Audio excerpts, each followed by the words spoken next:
عقیدہ، منہج، سنت کا راستہ، صحابہ کا راستہ اس کے اندر صحیح ہے کہ نہیں، ایمان، عقیدے، عمل، ہر اعتبار سے اس کا راستہ صحابہ کا سلف کا راستہ ہے کہ نہیں، اس کی فکر کرنی چاہیے۔ اب کوئی آدمی کہے اردو زبان میں آپ کو تفسیر پڑھنی ہے، تفہیم القرآن پڑھنی ہے، کیونکہ اس سے اچھی زبان نہیں، تو آپ زبان اور لٹریچر سیکھنے کے لیے کتاب پڑھنے جا رہے ہیں یا قرآن کریم کی تفسیر سیکھنے کے لیے پڑھنے جا رہے ہیں؟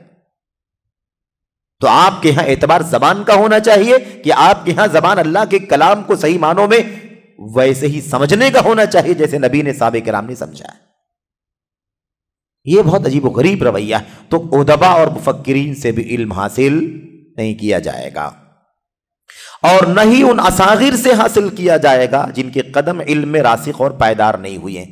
یہ جن کو برادرز کہا جاتا ہے، جوہلا، تھوڑی بہت معلومات، اسٹڈی ادھر سے ادھر سے، ایسے لوگ، ان کو کیا کہا ہے؟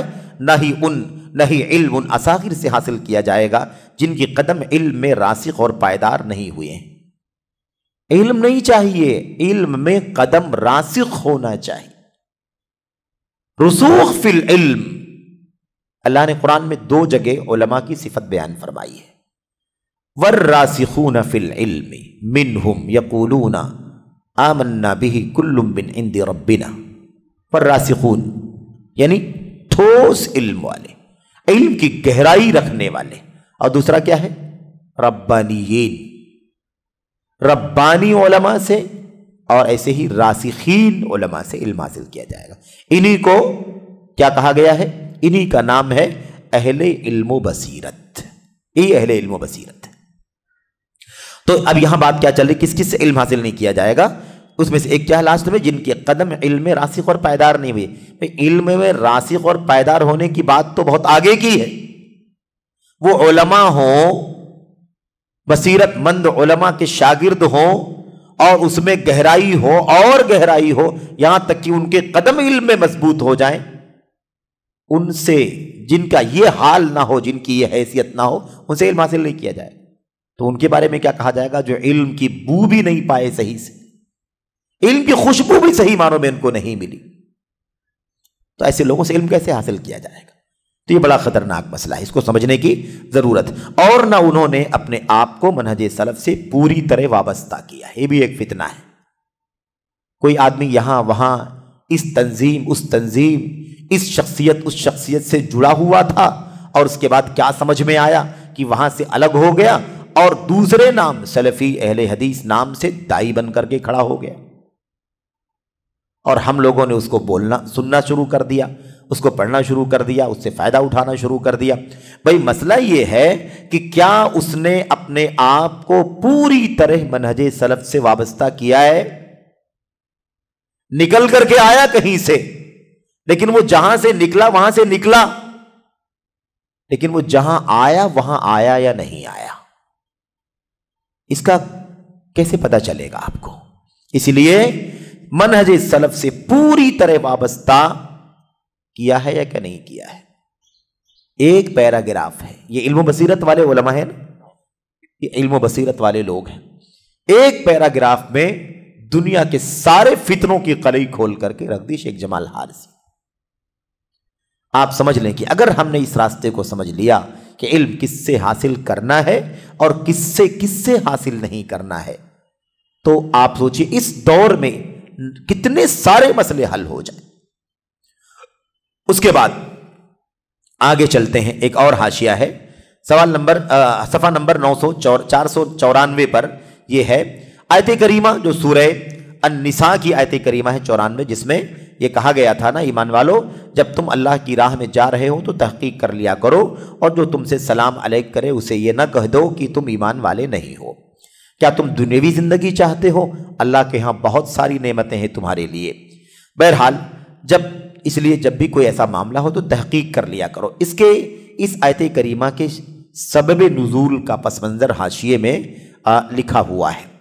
لکھتے ہیں اس آیت کریمہ کے سبب نزول کے بارے میں ابن عباس رضی اللہ تعالی عنہما بیان کرتے ہیں، مر رجل من بنی سلیم على نفر من اصحاب النبی صلی اللہ علیہ وسلم وهو يسوق غنما له فسلم عليهم فقالوا ما سلم عليكم الا ليتعوذ منكم۔ میں ترجمہ کرتا ہوں تاکہ بات مختصر میں ختم ہو جائے۔ ایک آدمی بنو سلیم کا تھا، قبیلے بنو سلیم کا ایک آدمی نبی کریم صلی اللہ علیہ وسلم کے صحابہ کے پاس سے گزرا۔ کیا مطلب ہے؟ صحابہ کرام تھے جو رات کو مدینہ طیبہ کی جو اسلامی نظام کی باؤنڈری تھی اس کا تحفظ کرنے کے لیے، اس کی دیکھ ریکھ کرنے کے لیے راتوں کو گشت کیا کرتے تھے۔ ٹھیک ہے، چلتے رہتے تھے، دیکھتے رہتے تھے کہیں کوئی سازش نہ ہو رہی ہو، کہیں کوئی مسئلہ پیدا نہ ہو رہا ہو، کہیں کوئی اسلام کو، مسلمانوں کو نقصان پہنچانے کی کوشش نہ کر رہا ہو، اس لیے وہ اپنی ذمہ داری ادا کرتے تھے۔ اسی دوران صحابہ کرام کے پاس سے ایک شخص گزرا جو قبیلے بنو سلیم کا تھا۔ اب ہوا یہ کہ وہ اس کے پاس بکریاں تھیں، وہ بکریاں چراتا ہوا ان کے پاس سے گزرا۔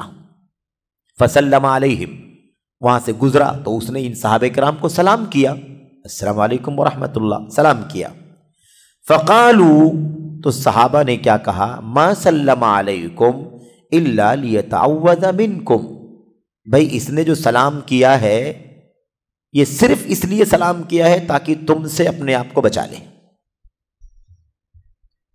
یعنی مطلب کیا ہے؟ صحیح معنوں میں یہ مسلمان نہیں ہے، تو یہ مسلمان نہیں ہے، کافر ہے، لیکن اب سامنے سلام کر رہا ہے تاکہ آپ سمجھیں کہ مسلمان ہے اور آپ اس کو چھیڑ چھاڑ نہ کریں، چھوڑ دیں اس کو۔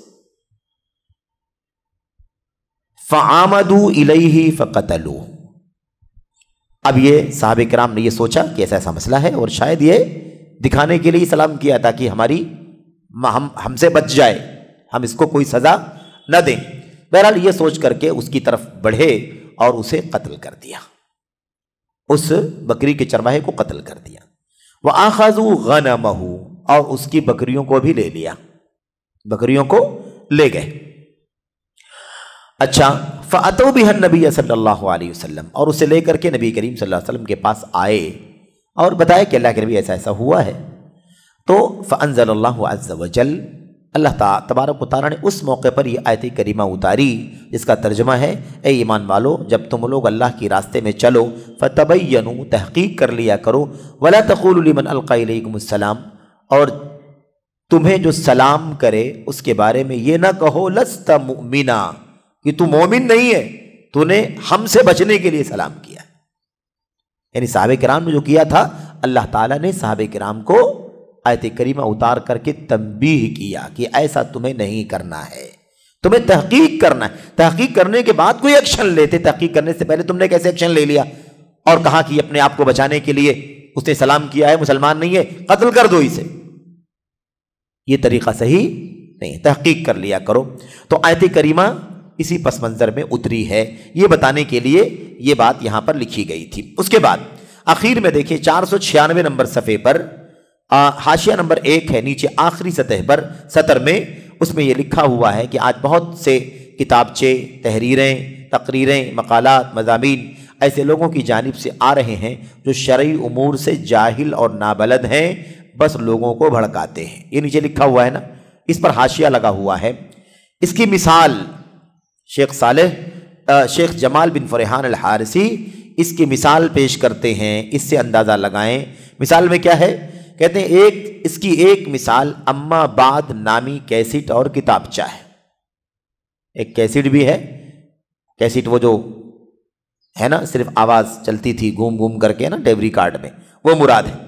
تو اما بعد نامی کیسٹ اور کتابچہ ہے، یعنی کتاب بھی ہے اس عنوان سے، اما بعد کے نام سے، اگرچہ کہ اس کے لکھنے بولنے والے آئس قرنی نے سنت میں ڈاکٹریٹ کی ڈگری لے رکھی ہے۔ توفیق الگ چیز ہے نا، ڈگریوں سے کیا ہوتا ہے؟ ڈگریوں سے ضروری نہیں کہ ڈگریاں اونچی ہے، ڈگری جس میدان سے ڈگری لیا ہے اس میدان میں ڈگری ہے اونچی اس کی، لیکن اس کا منہج بھی صحیح ہو یہ لازم تو نہیں ہے۔ اس سے جس منہج کا ہے اسی منہج سے وہ آگے بڑھا ہے، اس سے لازم نہیں آتا کہ جو آدمی کسی ڈگری والا ہے وہ منہج کے اعتبار سے بھی صحیح ہو، یہ لازم نہیں آتا۔ تو کیا کہا؟ سنت میں ڈاکٹریٹ کی ڈگری لیا ہے، لیکن اس کی باتوں سے معلوم ہوتا ہے کہ وہ عقیدے سے بالکل نابلد ہے۔ شیخ جمال کہہ رہے ہیں کیسٹ کی پہلی سمت میں مقدمے میں کہتا ہے، کیا کہتا ہے دیکھیے، میں کہاں سے شروع کروں، کیسے شروع کروں، ہائے میرے خون میری مدد کر، ہائے میرے خون میری مدد کر، ہائے میرے دل میرا ساتھ دے، ہائے میرے خون مجھے بچا لے۔ آپ بتائیے کہ یہ سب غیر اللہ ہے کہ نہیں ہے؟ یہ خون اور جان اور دل اور فلاں یہ سب کیا ہے؟ سب غیر اللہ ہے۔ ایک توحید کا طالب علم بہت آسانی سے سمجھتا ہے کہ یہ سب کا سب جو کچھ بھی بیان کیا گیا شرکیہ ہے۔ شرکیہ ہے کہ نہیں شرکیہ ہے؟ ہائے میرے، کہاں سے شروع کروں، کیسے شروع کروں؟ ہائے میرے خون میری مدد کر۔ اے اللہ کہاں سے شروع کروں، کیا شروع کروں، تو مدد کر۔ اے اللہ تو مدد کر میری، کیا شروع کروں، کہاں سے شروع کروں؟ یہ موحد کی زبان۔ اور جس کے عقیدے میں خلل ہو کیا کہتا ہے؟ کیا شروع کروں، کہاں سے شروع کروں؟ ہائے میری جان میری مدد کر، میرے خون میری مدد کر، میرا وجود میری مدد کر۔ یہ کہتے ہیں کہ یہ جملہ کہتا ہے کیا غیر اللہ سے فریاد مانگنا اسی علم کا حصہ ہے جو اس نے 10 سالوں میں حاصل کیا ہے؟ یہ سوال ہے بہت بڑا۔ ڈگری اونچی ہے، سنت میں ڈگری لے رکھی ہے، ڈاکٹریٹ کی، پی ایچ ڈی کی۔ کیا غیر اللہ سے فریاد مانگنا اسی علم کا حصہ ہے جو اس نے 10 سالوں میں حاصل کیا ہے؟ جیسا کہ اسی کیسٹ اور کتابچے میں اپنے بارے میں کہتا ہے کہ میں 10 سال تک ٹھہرا رہا اور 10 سال تک استفادہ کرتا رہا۔ تو 10 سال پڑھنے کے بعد یہی سیکھا کہ فریاد کے لیے اللہ کے سامنے نہیں بلکہ خون سے، جان سے اور اپنے سینے سے اور ایسے ہی اپنے کیا نام ہے دل سے مطالبہ کرے کہ بچا لے، اس کی مدد فرما، اس کی حمایت کر، اس کا ساتھ دے، بتا کہ کیا کرے کیا نہ کرے، کہاں سے شروع کرے کیا شروع کرے۔ تو یہ شیخ جمال کہتے ہیں کہ یہ ایک مثال ہے کہ شرعی امور سے جاہل اور نابلد ہیں لیکن نام اونچا ہے، ڈگریاں اونچی ہے، اسی طرح کی فکر رکھنے والے لوگ موجود ہیں۔ بہرحال یہ چند باتیں تھیں اور اس کے اندر جو باتیں بتائی گئی ہیں وہ ہم سب کے لیے بڑی اہم ہیں۔ اللہ سے دعا ہے کہ اللہ تعالی ہم سب کو ان باتوں کو سمجھنے کی اور اس کے مطابق عمل کرنے کی توفیق عطا فرمائے۔ جو چیزیں فتنے کی ہیں اس سے بچیں، جو چیزیں حق کی ہدایت کی ہیں اس سے استفادہ کریں اور اس کے ذریعے سے اپنی اصلاح کرنے کی کوشش کریں۔ آمین یا رب العالمین۔ وصلی اللہ وسلم وبارک علی نبینا محمد وعلی آلہ وصحبہ اجمعین۔ السلام علیکم ورحمۃ اللہ وبرکاتہ۔